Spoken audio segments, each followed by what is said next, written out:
Are you looking for an internet talk radio station for your podcast? Look no further. At the helm of Passionate World Talk Radio are two women that want to provide a spot for you and your podcast to be heard. There are many other places for your podcast, but PWTR has the audience. You will not be disappointed. Our station has been on the internet for the past 16 years. Call us for more information. 484-364-1032 or text Jeannie White, station manager at THECONNECTSHOW@gmail.com for podcast show details. Welcome to Passionate World Talk Radio. Educate, enlighten, entertain. Hello and welcome. My name is Sheila Wilson, and I am a registered nurse, president of Stop Healthcare Violence. We are a nonprofit group, and we have a website, and we are on Facebook, all under the name of Stop Healthcare Violence. We also have on Facebook, Heal the Healer. I am also a host on Passionate World Talk Radio with Lillian Caldwell, who is the CEO, and Jeannie White, who is the station manager. Guess what my show is called? Stop Healthcare Violence. A disclaimer is the views of the guest may not represent the views of the host or the station. My guest today is Amy Smith. I have interviewed her before a couple of times, but today she's going to give us an update on what she is doing. Hello, Amy. I'm very excited to have you on the show again. I am so excited to listen to you. Please Hello, talk to Sheila. us. How are you? Sheila. What is going on with you? How is I am thing? good. Well, it has been a bit since we have spoken, and since the last time we spoke, I, at that time, was still at the bedside as a registered nurse in the emergency room. We had come through the pandemic and were waxing and waning with surges, which when I did leave, my final shift was in November of 2021, just this past year. And when I was leaving, say that again? Well, what made you leave? Well, the job, after 25 years of being at the bedside, the job that they were asking me to do was no longer the job I signed up for. Nursing is a caring for the person in the bed. And I understand after 25 years, I learned a lot of skill. I could do a lot of things. I knew a lot of information, all of those things so that I could care for that person in the bed. But nursing had become no longer caring for that person in the bed, but shoveling numbers through the doorway and then moving on to the next one and only giving as much care as the few moments would allow and moving on. Wow. And so after 25 years and all that we went through with the pandemic, I was finding it harder and harder each day to just go to work. Yeah, I can understand how that can happen. Yeah. So you gave your notice? So I gave my notice back in November. And November 14th was my last shift. And, you know, it was happiness and relief and guilt all at the same time, because at that time, one of the surges, I'm not sure if it was Omicron, I believe, and they were zipping up one of our floors upstairs in the hospital once again and locking it down. And the nursing shortage wasn't good. It didn't look like it was getting any better with any change in the foreseeable future, because people like myself were tired. And so if I'm walking away and the newer kids are coming in, it wasn't going to get easier for them as newer nurses. It does take time to season your skills. You don't come out at birth with the knowledge of being a nurse. You don't. You come out with the heart, and that is important. That is very important. But you do need the tools to make the job. Yes, you do. Workable. Because without those tools, you're no good. I mean, you could put a monkey in them.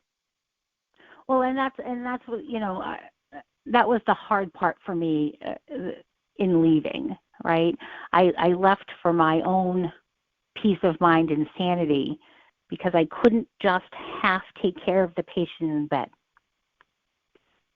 It breaks your heart to have to leave a patient incontinent. I don't want to know about it for 5 hours, and that's how long it took me to get back to a patient. Yeah. That really is a huge problem with people. People don't understand that when you're caring for a patient, no matter whether they're a baby or whether they're elderly, if they're incontinent, if they sit in that, what can happen with them? And how to, the poor patient. It's terrible. But unfortunately, that kind of care was never a priority because we were so busy with, there just wasn't enough staff. Right. And so that kind of, I'm adding to the shortage, guilt of walking away, and yet self-preserving who I could be at home for my own family. Right. And for myself. Right. I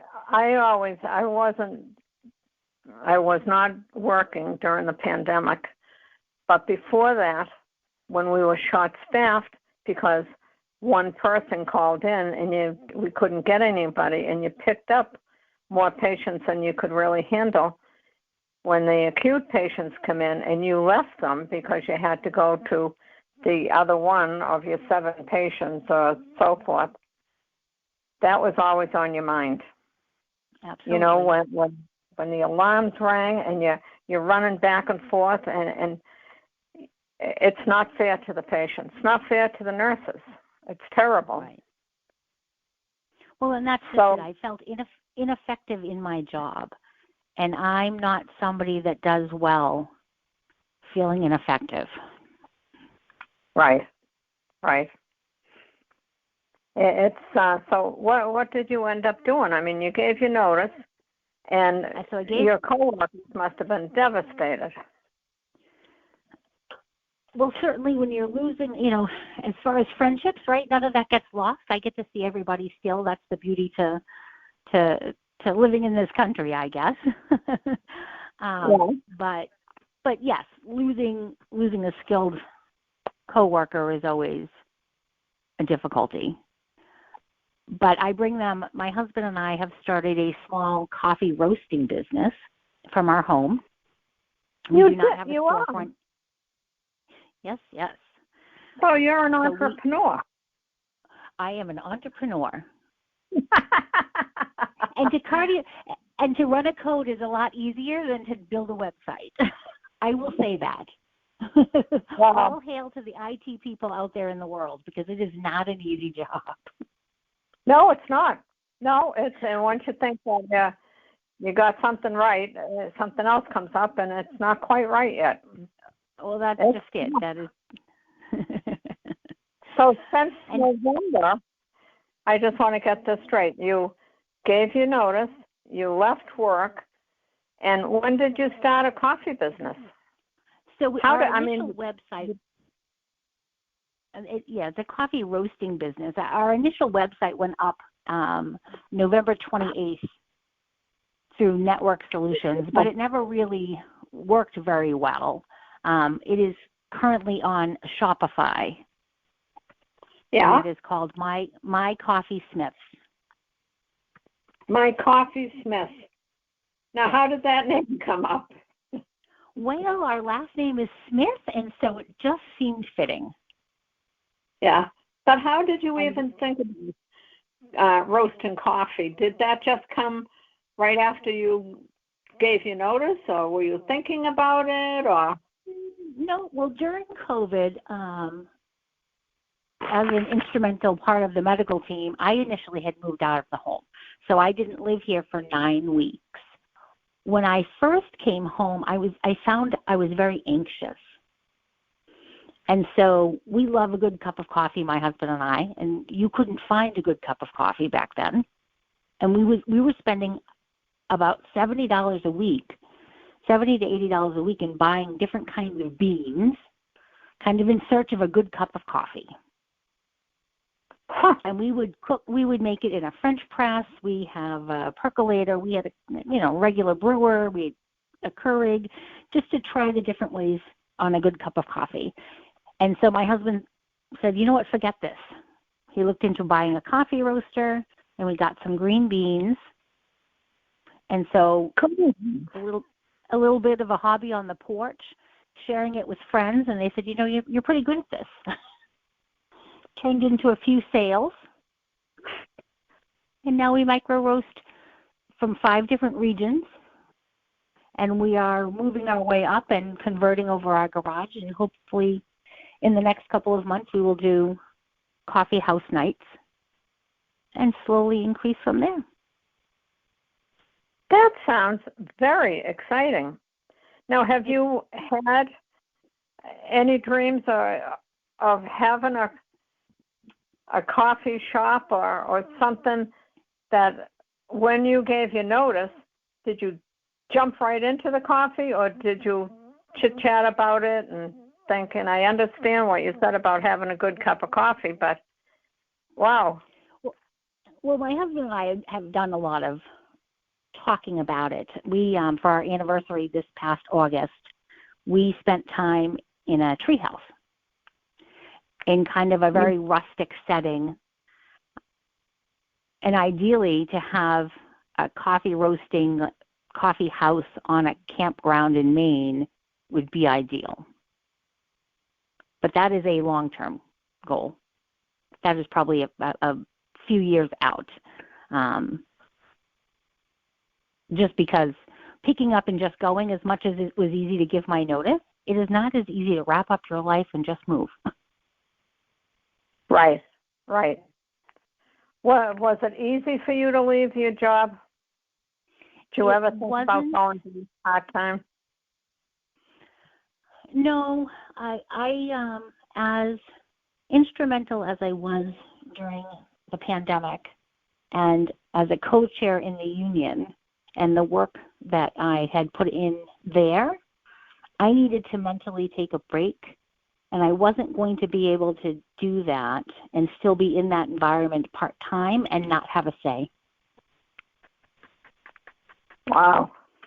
I didn't think I would be able to walk away from nursing. This is the only I went from high school to nursing school. I got married and started my job the day after I came home from my honeymoon. So this is really all I've known. Right. But I find that with good conversation over a great cup of coffee, you can still help somebody. Right. You're absolutely right. Now, when you say a good cup of coffee, are you talking about several cups of coffee during the day, or are you a one-time coffee drinker? I am, probably because of my nursing, I love coffee. I drink coffee all day. But I find I don't just drink this cup of coffee. So we make our coffee in a percolator because... Oh, wow. Yeah. The key to a good cup of coffee is really heating up your water to at least 205 degrees, and that really extracts the flavor from the bean. Okay. And so the percolator is, for $20 you can buy a decent one. And so I'll make usually 3 pots a day, and I'll share 2 cups with my husband, and the rest I drink. I can see that happening. He's not a nurse, right? Well, he's not a nurse, and he went from drinking Dunkin' Donuts coffee with 7 sugars, not melted, and extra cream to give it flavor, to he just drinks it with a little bit of whole milk Wow. I drink my coffee black because I really do enjoy it. I worked with one nurse that she always had the coffee cup there, and it was kind of awful when Jaco came in, and then the coffee cups had to disappear. You couldn't do that in the ER. Drink the coffee, but she always drank her coffee black, and she always liked to have a piece of chocolate in her mouth too when she drank her black coffee, which is delicious. Yes, it is delicious. I can't quite get. Yes, because it's good for your heart after you're infected with all the caffeine. But it's, I think that is absolutely courageous of you to make a change from working. You were full time, weren't you? Working? Always, yes. Yep. Yes, full time in the emergency room, which is fast, and you had to be energetic. So, of course, with coffee, but I don't know what you were drinking before you started your business. To have a really good cup of coffee, and then go into the business. Do you spend as much time on the business as you did working? Well, you worked nights, didn't you? I worked nights, and I used to do probably 10 hours a week of union work during the day, on top of raising my kids for years. And so I've gone from being very, very busy to having a lot of time. And what are you doing with that?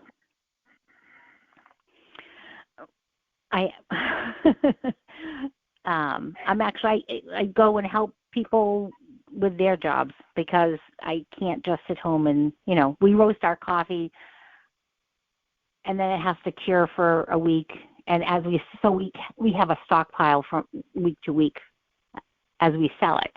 And so, that doesn't take a lot. And sending it off at the post office or making the deliveries that we've had to make have been very manageable.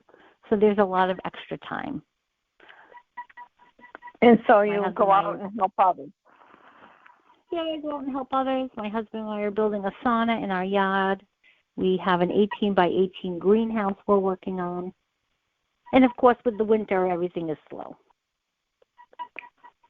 And now you said something about your garage. Didn't you say that you're going to convert that to, and like a coffee shop, you'll be inviting people, or will it be an open? We are partially business owned on our street, although my neighbors would like me not to run a Dunkin' Donuts style coffee shop from my home, I'm sure. Our plan is to do coffee shop themed nights.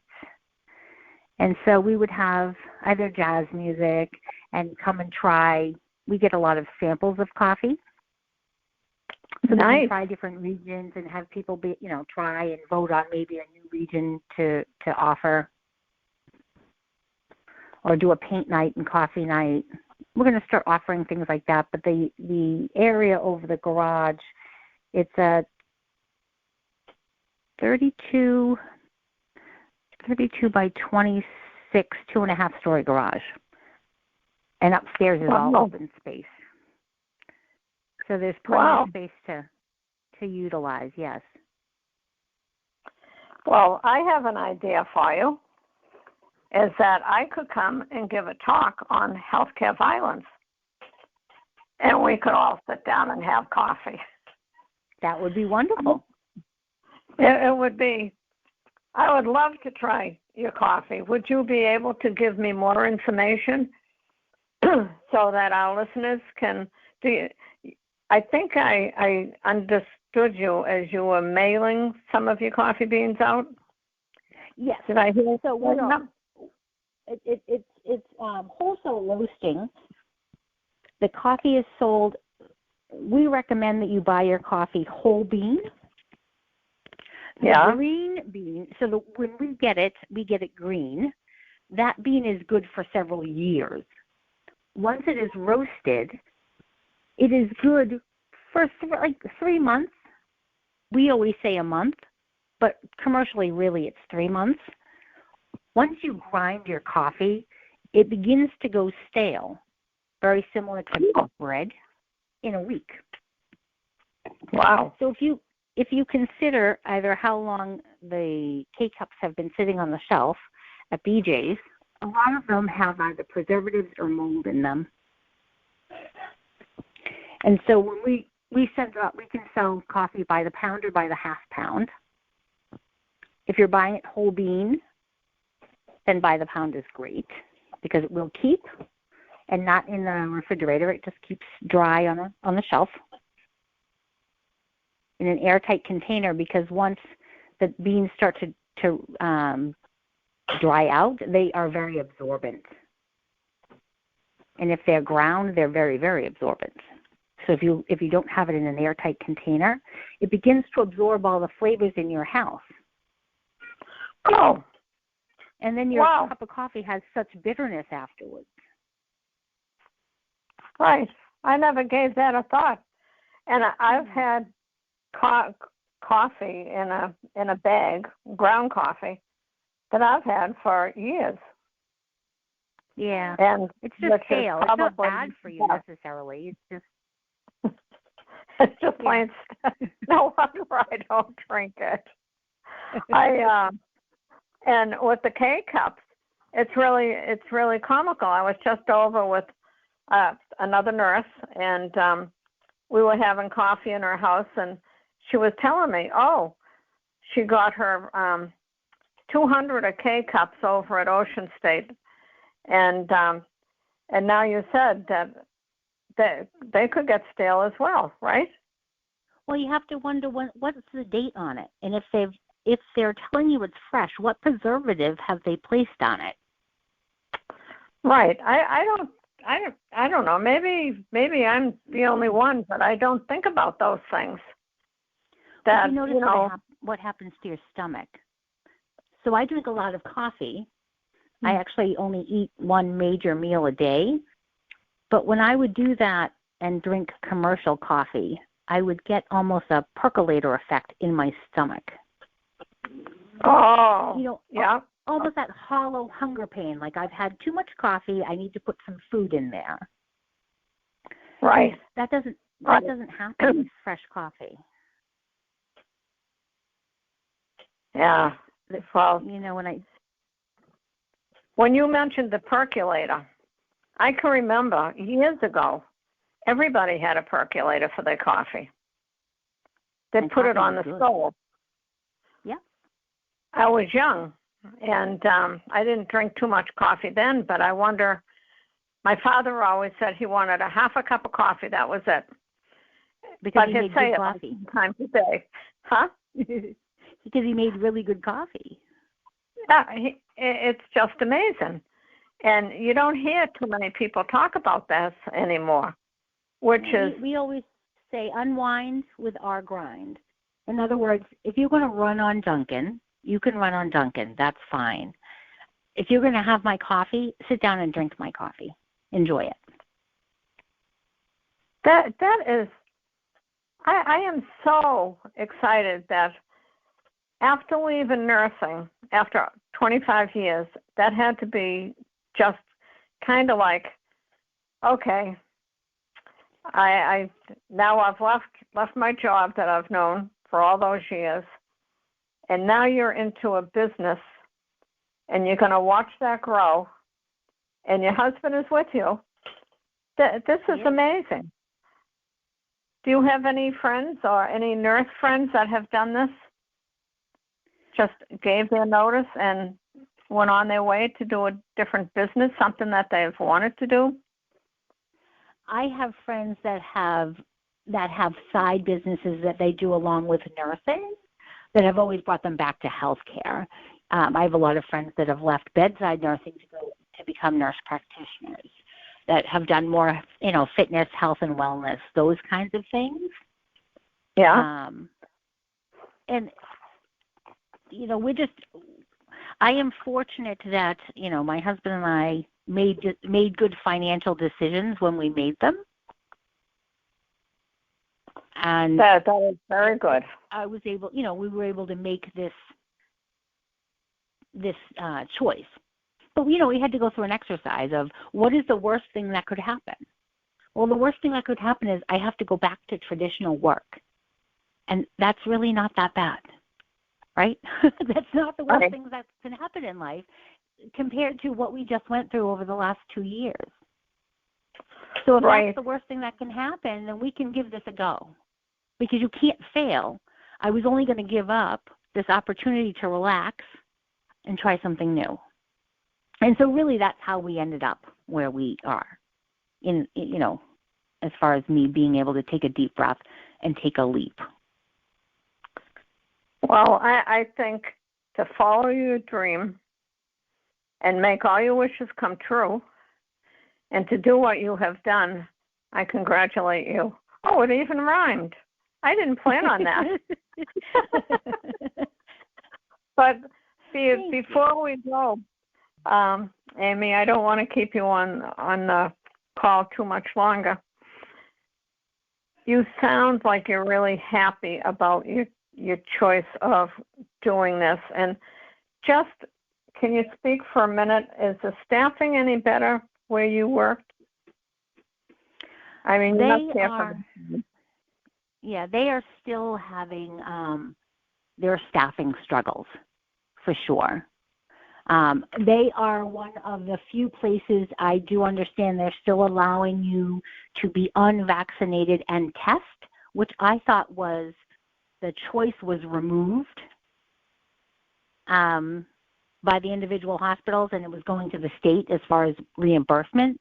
But for some reason, I do know that was something that was still being said that could happen. So that is interesting. But I don't think it's fixed any of their staffing problems. And what about the violence? Have you heard any more about the violence? I've not heard that there's any more of an increase. I haven't heard that there's any new things happening. There's a zero tolerance, but then it's up to the nurse to file, and ideally the hospitals to back them. The facility I left has a new leader, and I didn't meet them, so I can only assume they're still, running with their zero tolerance. That's awesome. Now, before we go, is there anything else you would like to add? I asked you to send me all the information on your coffee roasting, my Coffeesmiths, and I would Facebook. Okay. Yeah, we're on Facebook and we're on Instagram and we're on Shopify. Shopify. Okay. Well, I will make sure that the station manager, Jeannie White, puts everything on this interview so that people can see that they can leave a job after 25 years and do something else and just work at something that they like and offer a good cup of coffee. It's been an absolute pleasure talking to you, Amy. I'm very happy that you were able to come on board. Yes, thank you. As always. Well, and all right. I will send you private message me an address to send you some coffee, and once the weather is good, I will have you here for coffee. Oh, awesome. I'll have to bring a friend or two. That's right. Absolutely. People have to know where they can go to that garage and get a good cup of coffee. So I'm going to sign on, and I'm going to thank you, Amy. It's, as I said, it's an absolute pleasure, and I want to thank everybody else that is listening, and we certainly will keep in touch. Are you looking for an internet talk radio station for your podcast? Look no further. At the helm of Passionate World Talk Radio are two women that want to provide a spot for you and your podcast to be heard. There are many other places for your podcast, but PWTR has the audience. You will not be disappointed. Our station has been on the internet for the past 16 years. Call us for more information. 484-364-1032 or text Jeannie White, station manager, at THECONNECTSHOW@gmail.com for podcast show details. Thank you for listening to Passionate World Talk Radio. You can listen to this program all over again by going over to https://passionateworldtalkradio.com. You can also hear it on Spotify, Spreaker, Amazon Alexa, AMFM247.com every Tuesday evening between 8 and 9 p.m. YouTube, Facebook, Facebook Live, LinkedIn, and all the other podcast directories one can find on the internet.